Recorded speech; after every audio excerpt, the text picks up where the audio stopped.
Assalamualaikum warahmatullahi wabarakatuh. Perkenalkan, nama saya Konita Berkotunada dari Fakultas Usuluddin Adab dan Dakwah, jurusan Manajemen Dakwah, semester 5. Pada kesempatan kali ini, saya ingin menjelaskan terkait proposal penelitian saya untuk memenuhi tugas UAS mata kuliah metodologi penelitian kuantitatif. Tetapi saya di sini menggunakan proposal penelitian kualitatif sesuai dengan proposal yang sudah saya buat. Judul proposal penelitian saya yaitu penerapan strategi dakwah Islam terhadap minat siswa-siswi dalam mengikuti kegiatan ekstrakurikuler Majelis Talim di SMA Islam Samarinda. Berikut ini penjelasan singkat dari latar belakang. SMA Islam merupakan sekolah menengah atas swasta yang berada di Kalimantan Timur, khususnya di Samarinda. SMA Islam ini merupakan sebuah lembaga yang berlandas Islam dan menerapkan pendidikan Islam di dalamnya. Terdapat beberapa kegiatan ekstrakurikuler yang ada di SMA Islam Samarinda, yaitu pramuka, majelis talim sebagai dai dan daiyah, dan nada hapsi. Adapun kegiatan dalam bidang olahraga seperti futsal, bulu tangkis, atletik, dan pencaksilat. Dari kegiatan kesenian yaitu terdapat tari, paduan suara, video, dan fotografi. Majelis Talim merupakan sebuah kegiatan pembelajaran yang membahas tentang ilmu pengetahuan dan pemahaman terkait ajaran Islam kepada siswa-siswi serta dapat meningkatkan keimanan dan ketakwaan kepada mereka. Tujuannya untuk meningkatkan pemahaman agama Islam serta keimanan dan ketakwaan mereka. Strategi dakwah merupakan suatu cara atau metode yang bisa digunakan agar bisa mencapai suatu tujuan. Tujuan dari strategi dakwah ini ialah agar seorang dai dalam menyampaikan dakwahnya bisa mudah diterima oleh para mat'u atau penerima dakwah. Dengan begitu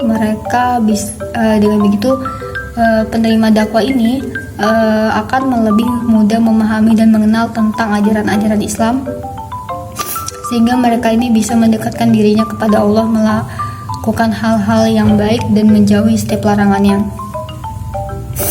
Adapun permasalahan yang biasa terjadi yaitu timbulnya minat, motivasi, dan kreativitas siswa dalam mengikuti kegiatan majelis talim yang semakin menurun, yang bisa disebabkan oleh beberapa faktor sehingga bisa menurunkan minat, motivasi, dan juga keaktifan bagi siswa-siswi SMA Islam Samarinda. Adapun alasan dan tujuan saya membuat proposal penelitian ini ialah karena sangatlah penting dapat menyelesaikan permasalahan dan harapan saya agar bisa memberikan solusi yang efektif sehingga dapat mengatasi permasalahan tersebut. Berikutnya yaitu rumusan masalah. Berdasarkan latar belakang proposal penelitian, peneliti ini dapat menguraikan permasalahan, yaitu bagaimana sih penerapan strategi dakwah dalam meningkatkan minat, motivasi, dan juga keaktifan siswi dalam mengikuti kegiatan ekstrakurikuler Majelis Talim di SMA Islam Samarinda. Adapun tujuan penelitian berdasarkan uraian permasalahan, peneliti dapat menyimpulkan terkaitnya dengan tujuan dari penelitian, yaitu untuk mengetahui apa saja penerapan strategi dakwah yang bisa dilakukan untuk dapat meningkatkan minat, motivasi, dan juga keaktifan siswi dalam mengikuti kegiatan ekstrakurikuler Majelis Talim di SMA Islam Samarinda. Adapun manfaat penelitian yaitu berikut ini manfaat dari penelitian, yaitu dengan adanya penerapan strategi dakwah, penelitian yang dilakukan dapat memberikan solusi terbaik yang efektif dalam menyelesaikan permasalahan tersebut, sehingga mampu meningkatkan minat, motivasi, dan juga keaktifan siswi SMA Islam dalam mengikuti kegiatan ekstrakurikuler Majelis Talim ini. Lalu berikutnya yaitu kajian pustaka. Jadi kajian pustaka ini merujuk pada suatu proses pengumpulan, mengevaluasi, dan juga menganalisis berbagai referensi atau sumber tertulis lainnya yang relevan dengan topik penelitian tertentu. Tujuan dari kajian pustaka adalah untuk memperoleh pemahaman secara menyeluruh tentang penelitian yang telah dilakukan sebelumnya oleh para ahli dalam bidang yang sama atau terkait. Melalui kajian pustaka ini, peneliti juga dapat mengidentifikasi kesenjangan pengetahuan, menyajikan teori dan konsep yang relevan, serta membentuk kerangka berpikir untuk penelitian yang akan dilakukan. Baik, berikutnya yaitu landasan teori. Apa itu landasan teori? Jadi landasan teori ini merupakan sebuah konsep dengan pernyataan yang sistematis atau tertata rapi, karena landasan teori ini nantinya akan menjadi landasan yang kuat di dalam penelitian yang akan dilakukan oleh peneliti. Dari penelitian ini saya menggunakan landasan yang pertama, yaitu dakwah. Pengertian dakwah. Dakwah merupakan upaya kita untuk mengajak dan menyampaikan ajaran Islam kepada umat manusia agar mereka dapat memahami dan mengamalkan ajaran Islam. Adapun unsur-unsur dakwah yaitu yang pertama dai dan daiyah. Dai dan daiyah adalah seorang yang biasa disebut sebagai pelaku dakwah yang menjalankan tugas dakwah melalui berbagai cara, seperti berbicara, menulis, dan bertindak baik secara individu dan kelompok, atau sebagai bagian dari organisasi atau lembaga. Yang kedua unsurnya yaitu mat'u. Nah, mat'u ini merupakan unsur yang kedua, yaitu seorang individu atau kelompok yang terlibat dalam kegiatan dakwah, baik sebagai mitra, sasaran, atau penerima pesan dakwah. Mereka yang berasal dari berbagai latar belakang, baik dari agama Islam maupun non-Islam. Lalu unsur yang ketiga itu metode dakwah. Jadi metode dakwah ini merupakan suatu cara atau strategi yang digunakan untuk memberikan kemudahan dan kesesuaian baik bagi pendakwah maupun penerima dakwah. Tujuannya adalah untuk mempermudah dan mengoptimalkan proses penyebaran pesan dakwah agar dapat diterima dengan baik oleh masyarakat. Lalu yang kelima yaitu media dakwah.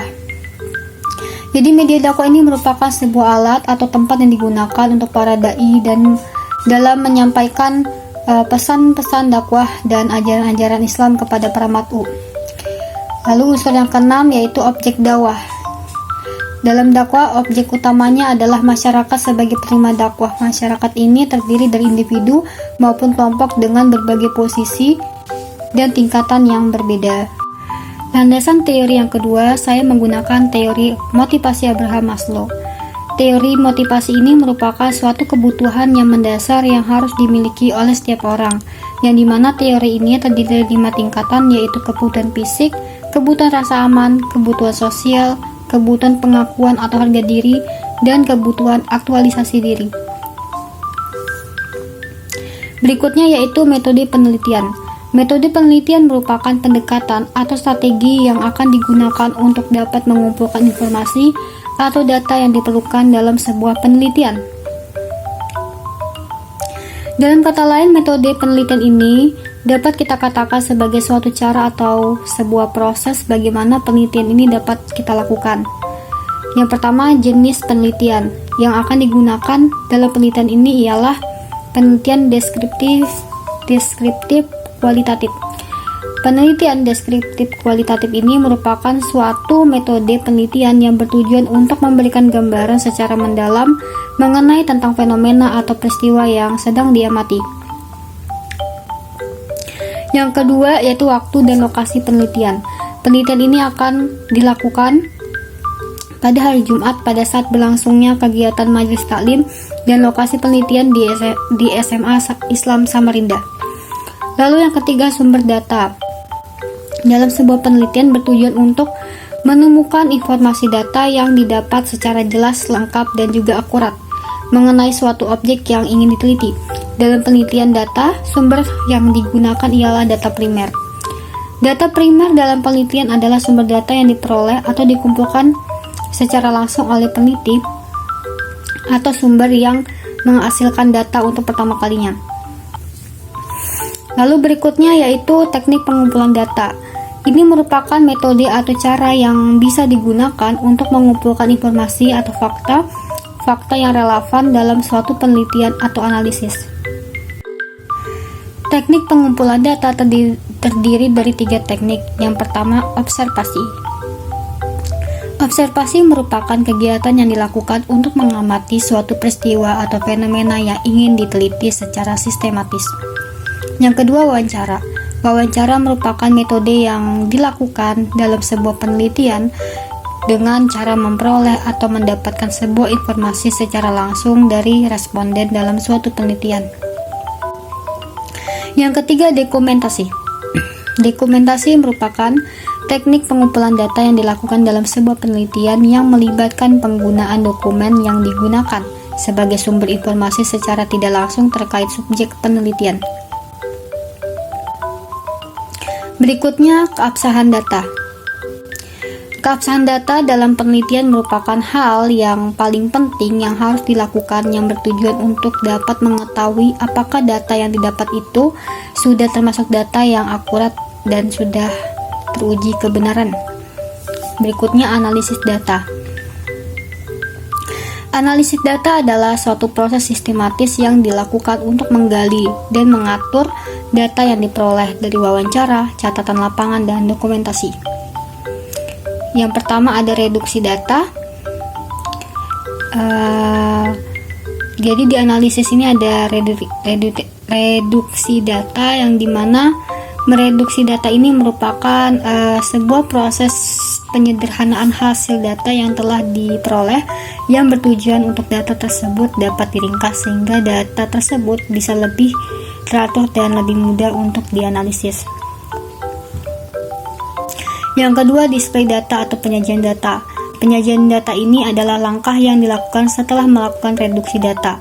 Penyajian data ini merupakan sebuah kegiatan yang dilakukan untuk mengumpulkan semua hasil informasi yang didapat yang bertujuan memudahkan peneliti dalam memahami informasi tersebut. Yang ketiga, penarikan kesimpulan. Dalam penarikan kesimpulan ini merupakan langkah terakhir yang dilakukan oleh peneliti dalam menganalisis sebuah data. Data tersebut dapat dikumpulkan mulai pada saat pertama pengumpulan data dan juga setelah pengumpulan data. Kesimpulan tersebut dapat disusun oleh peneliti berdasarkan jawaban dari rumusan masalah hingga tujuan penelitian. Berikutnya ada sistematika penulisan. Sistematika penulisan ini adalah kerangka penulis, penelitian atau karya tulis yang meliputi judul, isi, hingga daftar pustaka guna menjelaskan tentang apa, mengapa, dan bagaimana penelitian dapat dilakukan. Itulah tadi penjelasan terkait proposal penelitian kualitatif yang telah saya buat. Sekian presentasi dari saya pada hari ini. Kurang lebihnya saya mohon maaf. Wassalamualaikum warahmatullahi wabarakatuh.